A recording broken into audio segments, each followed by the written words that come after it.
Hello guys, welcome back to our YouTube channel TFI ముచ్చట్లు. Friends, ఈరోజు వచ్చేసరికి అయితే మనం 3BHK మూవీ గురించి అయితే మాట్లాడుకుందాం. అండ్ ఈ మధ్య రివ్యూస్ అనేవి చాలా లేట్ అవుతున్నాయి, ఎందుకంటే కాలేజ్ ఇది మేనేజ్ చేయడానికి కొంచెం టైం సరిపోవట్లేదు. సో అందుకే మూవీస్ అయితే లేట్ వస్తున్నాయి, బట్ జెన్యూన్ రివ్యూస్ అయితే ఇస్తున్నాం అనమాట. సో మీకు మా కంటెంట్ నచ్చితే సబ్స్క్రైబ్ అయితే మర్చిపోకండి. సో ముందుగా వీడియోకి ముందు please like, share and subscribe to our YouTube channel. Friends, Siddharth నుంచి back to back disasters movies అంటే ఫ్లాప్ అయిన మూవీస్ తర్వాత వచ్చిన ఒక మంచి మూవీ అనమాట 3BHK. అండ్ ఈ మూవీ అయితే నాకు స్పెషల్ అయితే చాలా నచ్చింది అనమాట. ఇది ఎలా ఉంటుందంటే ఒక స్లో పేస్లో అలా వెళ్తూ ఉంటుంది.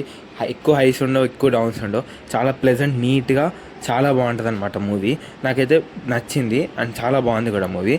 అండ్ ఒక మిడిల్ క్లాస్ పర్సన్స్కి ఇల్లు కొనడం ఒక కళ, ఆ కళని పాయింట్ టు పాయింట్ అయితే చూపిస్తారనమాట. ఆ స్ట్రగుల్స్ కావచ్చు, ఆ డ్రామా అదంతా అయితే నీట్గా రిప్రజెంట్ చేస్తారు. ఫైనల్లీ ఇల్లు కట్టారా లేదా అనేది మీ సినిమాలోనే చూడాలి.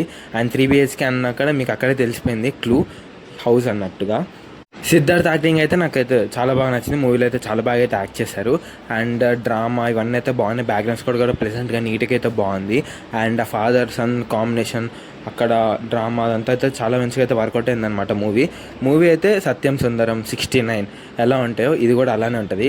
నాకైతే సినిమా నచ్చింది. అండ్ కాంపిటీషన్స్ కూడా ఎక్కువ అయితే ఉన్నాయి, బట్ ఈ సినిమా అయితే ముందు నిలబడ్డది అనమాట.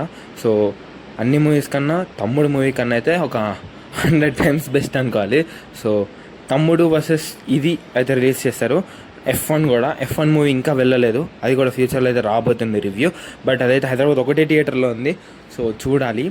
అండ్ 3BHK అయితే నేను ఈ 2 మూవీస్కే ఇస్తున్నాను. 3BHK first place and second place of course తమ్ముడు.